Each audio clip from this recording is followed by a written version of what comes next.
నమస్తే, welcome to Telugu రాజ్యం. ఇవాళ మనతో పాటు senior political analyst KS Prasad గారు ఉన్నారు. సార్తో మాట్లాడదాం. సార్, అమరావతికి ఇంకో 40,000 ఎకరాల భూమి అంటే అసలు భూమిని ఈ స్థాయిలో ప్రొక్యూర్ చేసుకుంటూ పోతే ఏమిటి, అసలు ఏం చేయబోతున్నారు అమరావతిని? అంత ఊహించిన నిర్మాణాలు అక్కడ రాబోతున్నాయా, ఎలా అనుకోవచ్చు? ఇప్పుడు నేను ఒక విషయం చెప్తాను సార్. గతంలో 29 గ్రామాలు 34,000 ఎకరాలు ల్యాండ్ ఇచ్చారు.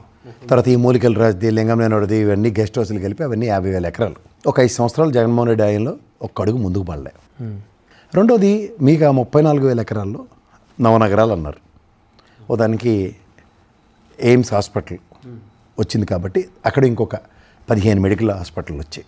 అలాగే మన చిన్నపిల్లల్ని చేసి 1350 ర్యాంక్ ఎంతో ఉన్న యూనివర్సిటీ నోటి తీసుకొచ్చి లోకేష్ గారు చెప్పిన పెట్టకథకి అలాంటి యూనివర్సిటీలు ఒక ఎడ్యుకేషనల్ హబ్ దగ్గర ఒక 50 యూనివర్సిటీలు వచ్చాయి.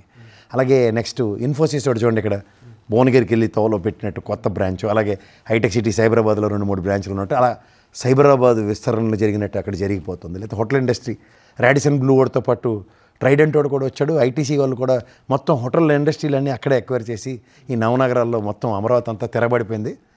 మేము కూడా ఈ ఇడ్లీ గిన్నెలు, ఇడ్లీ పాత్రలు భూములన్నీ కట్టేసాం. ఇంకా మిగిలిన 5 ఎకరాల్లో చంద్రబాబు నాయుడు గారు ఇల్లు కూడా కట్టేసుకుంటున్నారు. వాళ్ళకి చిన్నపిల్లలు చేసి వాళ్ళ దగ్గర ల్యాండ్ ఎత్తేసింది, దానికి వాళ్ళకి 1000 గజాలు 200 గజాలు ఇల్లుకిను కమర్షియల్ ఇచ్చింది. ఇలా బ్రహ్మాండమైన సిమెంట్ రోడ్లు, ఫ్లయింగ్ జోన్లు ఇచ్చేసి కట్టేసాం. ఇంకా మిగిలిందల్లా ఏంటంటే ఇంకా డెవలప్మెంట్కి ల్యాండ్ లేక 4,30,000 ఎకరాలు ఉందండి ల్యాండ్ బ్యాంక్ రెస్పెక్ట్ గవర్నమెంట్ దగ్గర. నేను సిఏఏ సమిట్లు ఇట్లన్నింటినీ ఫాలో అవుతున్నాను చంద్రబాబు గారి గవర్నమెంట్ నుంచి ఈ రోజు దాకా ఉన్న దాంట్లో 4,30,000 ఎకరాల ల్యాండ్ హబ్ పెట్టుకుని ఇవాళ ఆంధ్రప్రదేశ్ గవర్నమెంట్ ఉంది. ఇది జాల కాక ఇంకో 40,000-50,000 ఎకరాలు అంటే నారాయణ అంటే కమర్షియల్ కాబట్టి ఆయన ఆలోచిస్తాడు ఎలాగైనా డబ్బులు లోపు బయట అని. మనం రాష్ట్ర ప్రయోజనాల కోసం ఇన్ని వేల ఎకరాలు దేనికి ఇస్తున్నాం? అలా మార్చి సినిమా అవడం చూసారా? అందులో ఆడ జగపతి బాబు గడు ఎవడో మొత్తం ల్యాండ్ ఎత్తేస్తానంటాడు. ఎగ్జాంపుల్ చెప్తున్నా. ఆడైతే వ్యవసాయ క్షేత్రాలను డిస్టర్బ్ చేయలేదు, ల్యాండ్ ఎత్తేస్తాడు. అట్లీస్ట్ ఆ ముసలోడు ఎవడో వ్యవసాయం చేసుకున్నట్టు వీళ్ళేదో కట్టి తెరబడిపోయినంతసేపు అమరావతిలో అయినా వ్యవసాయ క్షేత్రాలుగా ఉన్నాయా అట్లా మొత్తం దెబ్బలు చేసి తగలబెట్టేసి కృష్ణానది నదీ పరివాహ ప్రాంతంలో నాగరికత సంతరించుకున్న దగ్గర నదీ పరివాహ ప్రాంతంలో 2-3 పంటలు పండుతాయని మన చిన్నప్పటి నుంచి చదువుకుందేరా అని నారాయణ గారు చెప్పినట్టు కరకట్ట చుట్టూ ప్రహారీ గోడ కడితేనే కానీ అవదన్నప్పుడు ఆ కృష్ణలంక భూముల్ని ప్రజల్ని పరిరక్షించడానికి కట్టిన ఆ రిటైనింగ్ వాల్ వెసెస్ ఈ రిటైనింగ్ వాల్ అనడానికి 3 లక్షల కోట్లని ఆ లెక్కలు చెప్తుంటే ఎడ్డిమోలోకల్లో ఇంకో 40,000 ఎకరాలు ఏ మొహాలు పెట్టుకుని ఇస్తున్నారు వాళ్ళు. పక్కన ఉన్న 29 గ్రామాలకి బ్రహ్మాండమైన న్యాయం జరిగిపోయింది. వాళ్ళ ప్రపంచం తెరబడిపోతే వీళ్ళు మేము కూడా తెరబడిపోవాలని ఇస్తున్నారా? బుద్ధిగానే ఏ కోసం ఉంటుందా ఉండదా? 1,00,000 ఎకరాల వ్యవసాయ క్షేత్రాలని ప్రభుత్వం ఒక పనికిమాలిన యాక్టివిటీస్ వాళ్ళు ఇప్పటికి కూడా అభూత కల్పనలోనే ఉన్నారు.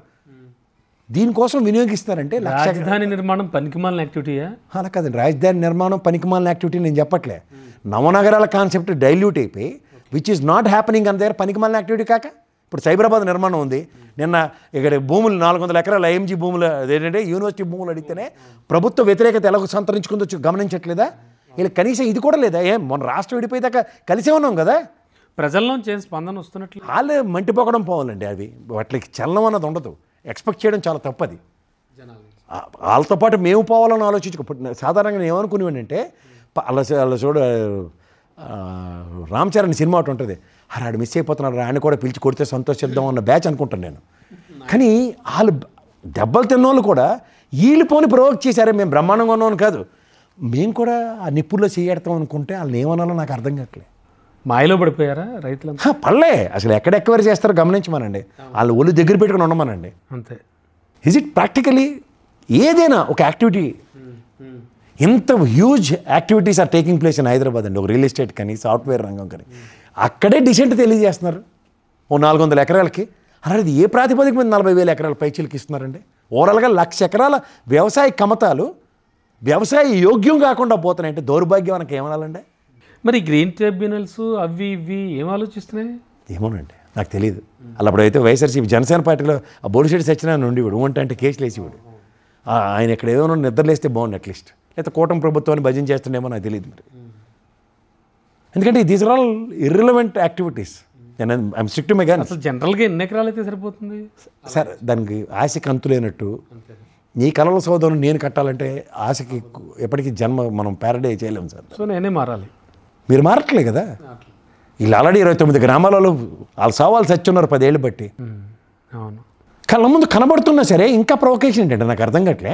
పోనీ ఇక్కడ హ్యూజ్ యాక్టివిటీ నేను చెప్పినట్టు ఆ నవనగరాలు ఫిల్ అయిపోయింది, desperately we are in need of. అప్పుడు చేసినా పర్వాలేదంట. పోనీ ఉదాహరణకు హోటల్ ఇండస్ట్రీ కోసం ఒక నవనగరాల్లో ఒక కాన్సెప్ట్ అండి, ఎడ్యుకేషన్ లబ్ అన్నారు. ఏవైనా కనబడుతున్నాయి మీకు, అప్పుడు వచ్చినవి 2-3 అంతే బిక్కులు ఆడుకుని. అవునండి, అవును. ఎక్కడి నుంచి వస్తుందండి ప్రాస్పెక్టివ్ డ్రైవ్? నాకు అర్థం కావట్లే. ఇప్పుడు ఒక huge activity which was taking place అన్నప్పుడు ఈ సాఫ్ట్వేర్ రంగం అభివృద్ధి చెందింది. మొదట్లో ఈ ప్రశాసన్ నగర్లో ఉండిస్తారు సాఫ్ట్వేర్, తర్వాత గ్రేటర్ హైదరాబాద్ ఎలా విస్తరించింది 200 కిలోమీటర్ల ఇవాళ ఎంటర్ తెలంగాణ ఉంది, వరంగల్, ఆదిలాబాద్, కరీంనగర్. అట్లాంటి యాక్టివిటీ ఏది చెప్పకుండా ఎన్నాళ్ళు ఈ ప్రజల్ని మభ్యపెడుతూ ఉంటారు నాకు అర్థం కాదు. అమరావతి ఏఐ ఇప్పుడు ఈ 40,000 కూడా వేస్ట్. ఇదే దండకంటే ఇంకా అదే మరి చెప్పండి సార్. ఈ 34 ఎకరాల్లో ఫస్ట్ ఏం చేస్తారు చెప్పనండి. మాకు విజన్ ఉంది, 2047కి ఒక విజన్తో వెళ్తున్నాం మేము ముందుకి. చచ్చినోడి పెళ్ళికి శారీ కావాలి అని ఒకటి సామెత ఉంటుందండి. చచ్చినోడికి శారీ కావాలి మాకెందుకు సార్, ప్రజెంట్ పరిస్థితి ఆలోచించమనండి. Right sir, thank you. Hello, Telugu Rajyam channel చూస్తున్నారా?